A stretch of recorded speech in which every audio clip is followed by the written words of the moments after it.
The most important person in the operation room is the patient, but the most forgotten person is often the doctor. We live in a world that celebrates doctors. We call them heroes. We call them gods in white coats. We light candles for them. We clap for them from our balconies. We write their names in hospital walls, and they deserve every bit of that love. But here is what we rarely ask. When the hero comes home, when the white coat comes off, when the hospital doors close behind them, who asks them how they are doing? Who sits behind them when the weight of the day becomes too heavy to carry alone? Who holds their hand when they have spent all the holding everyone else's? That silence you just felt, that pause, yes, that is the gap. And today, on this Doctor's Day, this gap is exactly what we can talk about. Welcome to Yuvavani's Doctor's Day special topic Behind the Mask Who Heals the Healers. I am Dr. P J Sharma and I will be your voice through this journey today, not as a physician standing at a podium, not as a name on a degree hanging on a wall, but as someone who has walked into a hospital at dawn and walked out at midnight more times than I can count, as someone who has delivered news that broke families and then walked to the next room and pretend to be strong, as someone who has lost patience, doubted decisions, replayed conversations at 3 a.m. in the morning, and still show up the next day because that is what the white coat demands. I have been a doctor for many years now, and I can tell you this with complete honesty. This job is not what the movies show you. It is not dramatic background music and slow motion shapes. It is paperwork and protocol. It is 12-hour shifts that become 16. It is a phone call from a family that is angry because grief sometimes looks like anger. It is a system that expects you to be dependable even when you are human, deeply, completely, undeniably human. Dr. Bidhan Chandra Roy, the great physician and statesman in whose memory we celebrate this day every July 1st, once said that a doctor's first instrument is not the stethoscope, it is compassion. But here is the question nobody asks after that. What happens to the doctor's compassion when nobody offers any back to them? What happens when the healer is the one who needs healing? This is not a comfortable question. It was not comfortable for me to prepare this, and I suspect it will be not be comfortable for many of my colleagues listening right now because we are trained from the very first day of medical schooling to endure this, to push through, to not make it about ourselves. The patient come first always, no exceptions. And I believe that I truly do.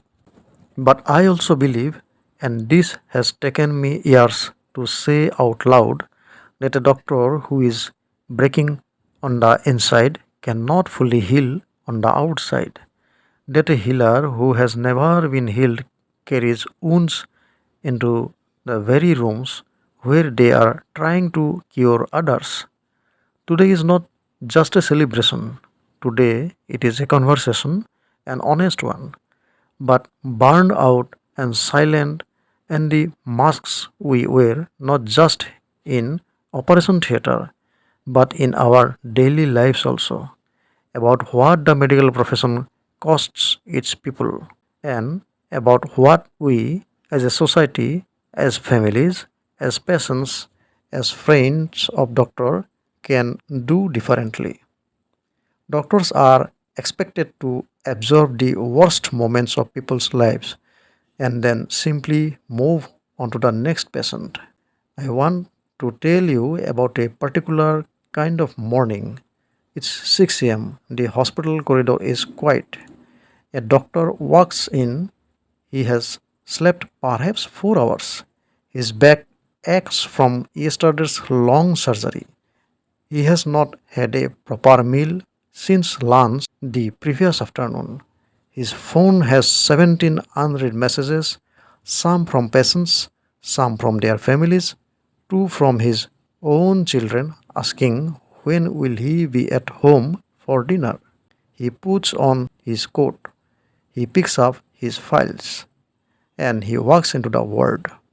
And the moment he crosses that door, everything personal disappears. Everything private gets packed away. The exhaustion, the hunger, the guilt about missing dinner, the worry about his own aging parents, the argument he had with his spouse last night because he has called away again, all of it falls neatly into a pocket somewhere deep inside him because the patients are waiting. Neatly into a pocket somewhere deep inside him because the patients are waiting. And patients need a doctor who is present, not a human being who is struggling, a professional who is in control. And so the masks goes on. This is not weakness. Please understand that. This is not pretending or dishonesty.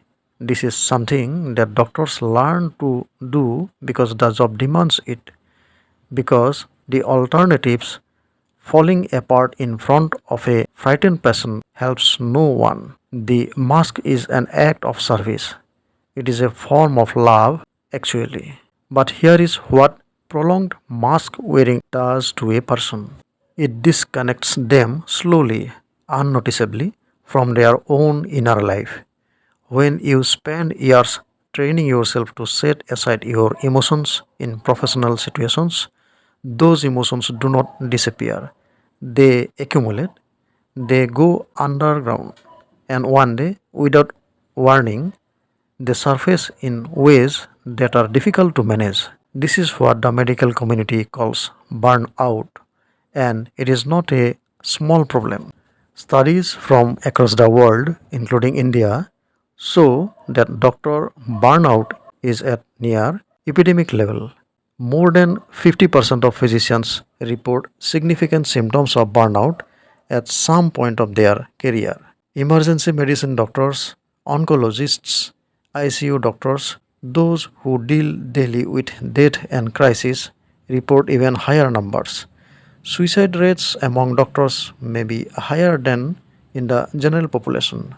In India, where the doctor to patient ratio remains one of the most strained in the world, where one doctor often serves thousands of patients, the numbers are even more alarming. And so the mask goes on. But we do not talk about it. Why? Because there is a stigma, a deep, stubborn, almost cultural stigma around a doctor admitting vulnerability. From the very beginning of medical training, the message, spoken or unspoken, is very clear. You are here to be strong. Strength is the job.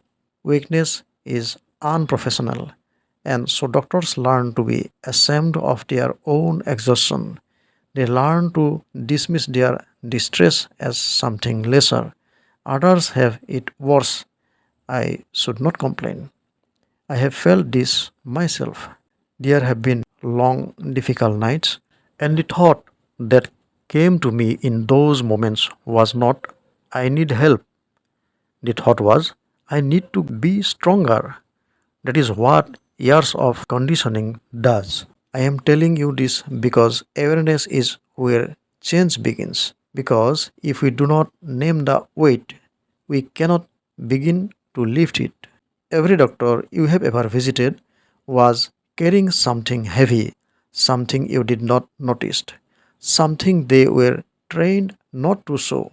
That is the weight they carry. And It is heavier than any one of us, including the doctors themselves, are willing to admit it. A doctor remembers every patient they lost, every single one. There is something nobody tells you about this profession. You carry your patients with you, not all of them, but the ones that mattered most, the ones where the outcome was not what you hoped for, the ones where you stood at the bedside and felt the ground shift beneath you. Those ones stay. They take up residence somewhere quiet inside you and they do not leave. I remember a young man brought in late one night. His mother was in the corridor just praying. We did everything correctly. Every protocol, every interventions, everything at the right time, and still we lost him. I walked out of that room and the next patient was just already waiting. That is the nature of this work. There is no pause button, no moment to sit with what just happened. You close one door and you open the next because someone else needs your help right now. The grief gets folded away, the doubt gets silenced, and you walk in and you smile and you begin again. But those folded pieces of grief, they added up. Thus, the mask goes on. In India, one doctor for nearly 1,000 patients in many parts of the country. Government hospitals overflowing, private practice relentless, administrative paperwork that steals hours that should belong to patients, electronic records, insurance approvals, legal documentation, attending court, etc. A doctor today spends nearly as much time on these works as they do on actual medicine. After their retirement, also, they are always in the demand in the society. It is painful to say this on a public platform, but it must be shared with you all. Attacks on doctors in India have been rising for years.